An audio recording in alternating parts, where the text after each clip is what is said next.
Good evening and welcome to the Select Board meeting of January 12, 2026, 6 p.m. It's 6:01 p.m. In Room 3 of Town Hall. The first item on the agenda is the signing of the warrant. Mr. Chair, I make a motion that we sign the warrant. I would second that, Mr. Chairman. And that is unanimous.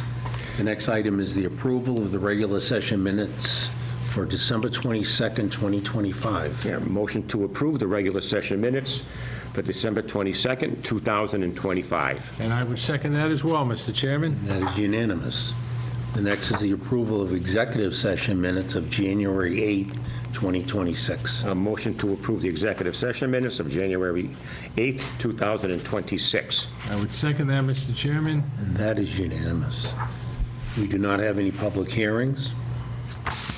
We do not have any scheduled appointments. Town administrators report. Yes, thank you, Mr. Chairman. Just 3 items tonight. I've been informed by Finance Director Zach Taylor that all funds received by the town under the American Rescue Plan Act, better known as ARPA, have been expended. This act was signed, as you know, on March 11, 2021, and provided $350 billion to cities, towns, states, and territories to support the response to the COVID-19 pandemic. Zach has filed all the required reports. Zach Taylor also asked me to inform the board that he will begin the fiscal year 27 budget process. He will be sending the budget packets to all department heads most likely this week. He will be at next meeting of the select board to update the board as to where we are and on the budget process.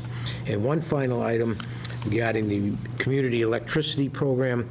A mailing has been sent to newly eligible account holders in Milford. This was sent on December 18th with an opt-out date of January 20th, 2026.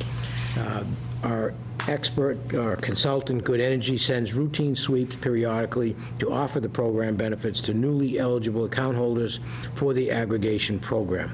These include those who have moved into town recently, within the town but with a new account, or those coming off pre-existing third-party supply contracts. So if anyone has any questions or any difficulty in opting out or signing up, they can certainly call the Select Board office, and I will speak with them or one of my assistants. And that's all I have tonight, Mr. Chairman. Thank you, Rick. Yeah, just a question. Do you have the total dollar amount that the town received in ARPA? I don't, but I can No get it problem. for you. I don't have it offhand. Thank you. Yep. Thank you very much. Yep. The next item is old business, Milford Hospitality DBA Rail Trail Flatbread. This was the live entertainment license to go along with the common victular all alcohol license. I know there was a question about days of the week and times of the day the entertainment will take place. Any questions, gentlemen? No, everything seems to be all filled out. Department heads have no problem, and the information that we needed on December 8th is now here. Okay, do I have a motion? A motion, Mr. Chair. I move that the Select Board approve the application of Milford Hospitality, LLC, doing business as Rail Trail Flatbread Company at 221-223 Main Street, to amend its common victualers all alcohol beverage license to add live entertainment as outlined in the revised application, including the specific days and hours and type of entertainment, contingent upon continued compliance with all local and state regulations. I would second that, Mr. Chairman. And that is unanimous. The next item on is new business on the agenda, town administrator concerning the annual town meeting. Yes, before you is the draft of the proposed annual town meeting schedule. The annual town meeting this year, we would be on May 18th, 2026. It's a Monday. If we needed a second night, it would be Wednesday, May 20th. I reviewed this with the finance director, and he feels he can be ready for that date. And so I would ask the board to approve scheduling of the annual town meeting for Monday, May 18th, 2026 at 7 p.m. Any questions, gentlemen? No questions, Mr. Chair. I think this is enough time for us to provide sufficient time to get articles into the warrant in preparation for our review or the Finance Committee's review. Motion? Motion, Mr. Chair. I move that the Select Board set the date of the 2026 annual town meeting for Monday, May 18th, 2026. I'd second that, Mr. Chairman. That's unanimous.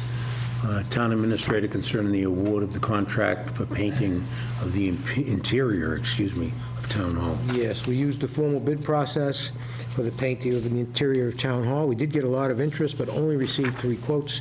The low bidder was Fox Painting Company, Inc. They're out of Arlington, Massachusetts. The low bid was $175,000.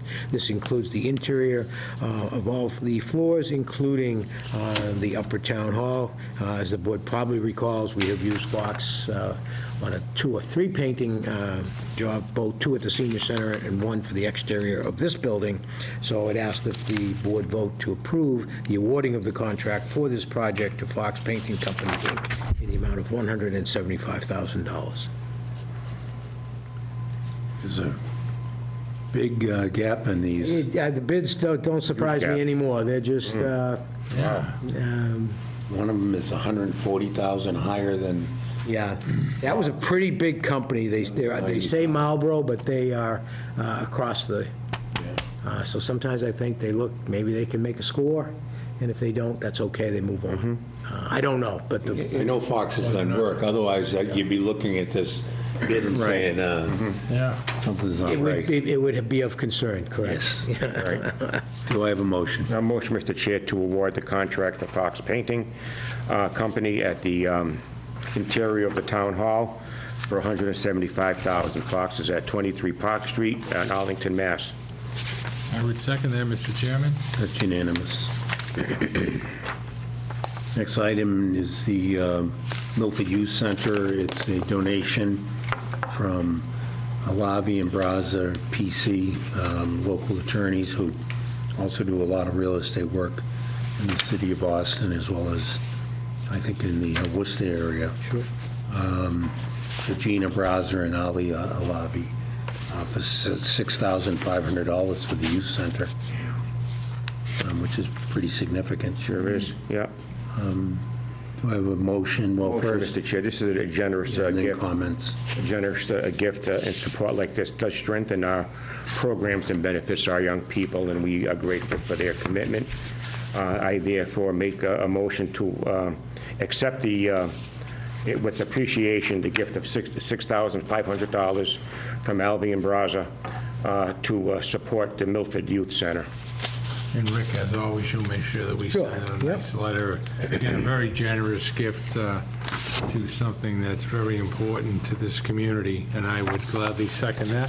And that is unanimous. Next item, the town administrator, appointment of a crossing guard. Yeah, this was, if you remember, you did appoint crossing guards a couple of meetings ago. We do have a new rule, unfortunately, now that you have to kind of get it sworn in, and the gentleman just inadvertently missed it, so we want to just correct it so he can be appointed. Yeah, I think he works at Highland and North Vine Street. His name is Robert Erickson. Motion, A gentlemen. motion, Mr. Chair, and I know that Lauren Smith is recently appointed at this position and has asked us to appoint Robert Erickson.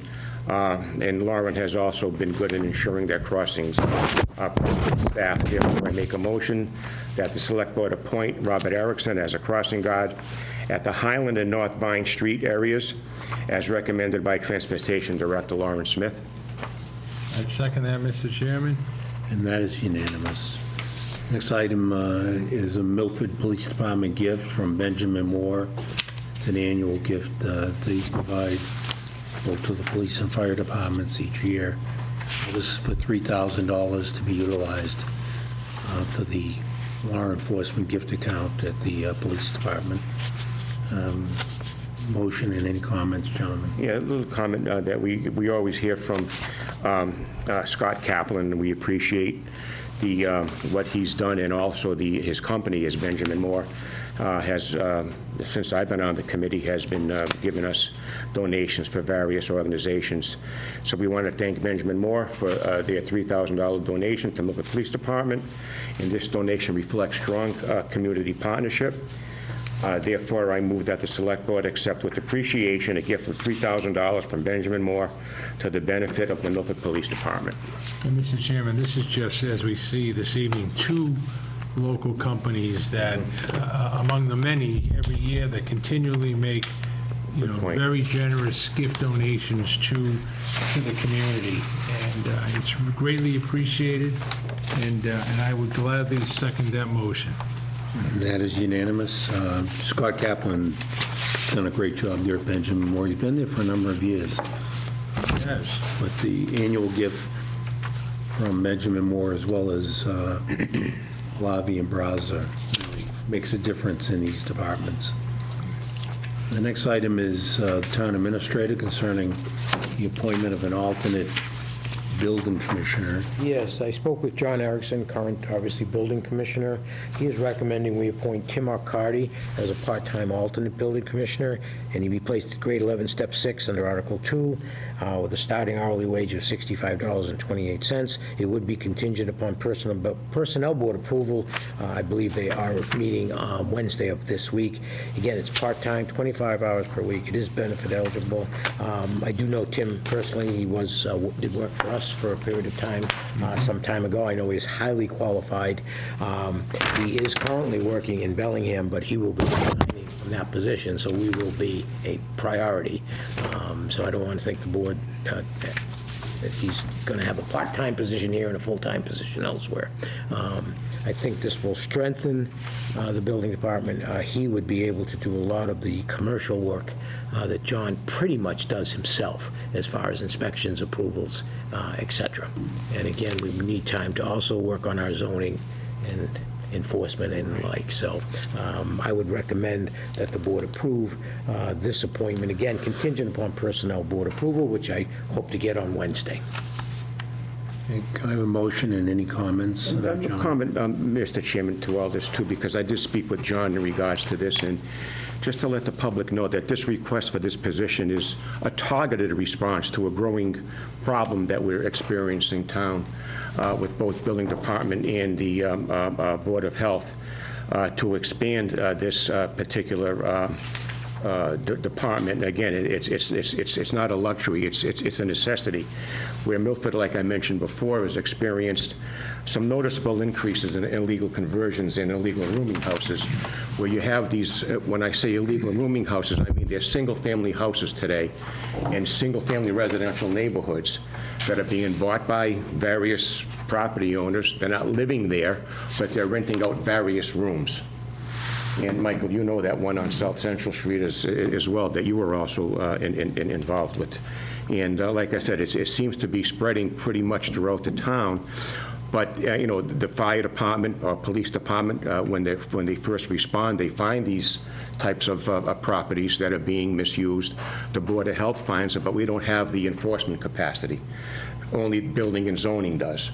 So speaking to John, he feels as though that it's highly needed to help address these issues by enforcement as well. We've been getting, again, a lot of concerns and complaints from people in decent neighborhoods that are saying they have a rooming house next to them, and upon inspection, they do. I'm talking 5, 6, 7, 8 to 10 people living in one single-family home, renting rooms. And as you know, through the statute, I believe it's Chapter 140, Section 22, a rooming house, 4 or more unrelated occupants is considered a rooming house. And that was also challenged in the Supreme Court from the city of Worcester, and they went with the city of Worcester. And like I said, it's something that is definitely needed now. And I would like to, in speaking to John, he wants to have Mr. Arcari, who has the experience not only with building and zoning, but also with the town of Milford, where he once worked. So I think it's a great equation to address this problem, to have him on board. So I would make a recommendation to approve this request. And Paul, you make a valid point, and when somebody from the building department is handling, what you're talking about earlier, and then you go around town, you look at the new construction. I use as an example, if you go down to the Quill, which is down off of 85, the apartment complex, and the building that they're building right now is massive. And I just can't imagine the hours and hours of inspections that it takes for that. And as we know, we've got a couple of more coming, and you know, and you go up into Industrial Drive and you look at the buildings up there and the equipment that needs to be inspected, so, Yep. you know, we have to get some help into the department so that we can properly, you know, on a daily basis, do the inspections that are needed to be done, and I would gladly second that motion. Yeah, I think all the points you made are valid, and there's no question they've tried to automate as much as they can, particularly the permitting process for contractors. Right. Or craftsmen, you know, so, I know that John has been, you know, seeking additional help, Paul, to deal with the issues, particularly that you made mention of. Sure. As much as the so-called task force has worked on those issues for Right. a number of years, they continue to crop up. So Yep. senses they're not going to go away. Hence a fire just yesterday, Mr. Chairman, on South Main Street. It was an illegal apartment, didn't cause the fire, someone else, another apartment below caused the fire, but the firemen found an illegal apartment in the attic. You know, the ceiling was 5 feet height. You know, you bang your head. In construction rules is 7 feet or higher. You know, but yet that was someone living there, to a landlord collecting rent and whatnot. So again, that's something that we found through a first response. Well, even that you make a valid point, Paul, and for example, the fire at the Turtle Tavern, Right. you know, the current building inspector, you know, Mr. Erickson probably had his week all planned out, and then we have that. How many hours, how many days did he have to spend just on that one, you know, that one project, which took him away from everything else? Everything else goes, you know, farther down the pipeline. So this will help to, you know, Right. ease that burden and keep things flowing. And I'd like to have this, Tim Carey, the new position, focus on, at least for the time being, for now where it's Right. raised its ugly head, focus on illegal conversions and illegal rooming houses, and especially in residential neighborhoods. So a motion, Mr. Chair? Please. You include the step in. Yep, I got everything here. Thank you. I move that the Select Board appoint Timothy Akari as a part-time alternate building commissioner and to be placed on grade 11, step 6, under Article 2, which is $65.28 per hour, contingent upon personnel board approval. And this position will be 25 hours per week and benefit eligible. I would second that, Mr. Chairman. And that is unanimous. Next item is invitation to speak. Do not see anyone present that would like to speak to the board. Is there anyone online? No one online. Next item's correspondence. Gentlemen, any correspondence? I don't have any, Mr. Chairman. I don't have Thank you. any, Mr. Chairman. The last item is executive session. We do not have an executive session this evening. Do I have a motion to adjourn? A motion to adjourn, Mr. Chairman. I would second that, Mr. Chairman. That is unanimous. Thank you very much for tuning in, and those of you who watch it, if you have any comments or would like to pose a question to the board, feel free to do so through the town administrator's office. Have a great weekend. Take care. Thank you. Good night. Good night now.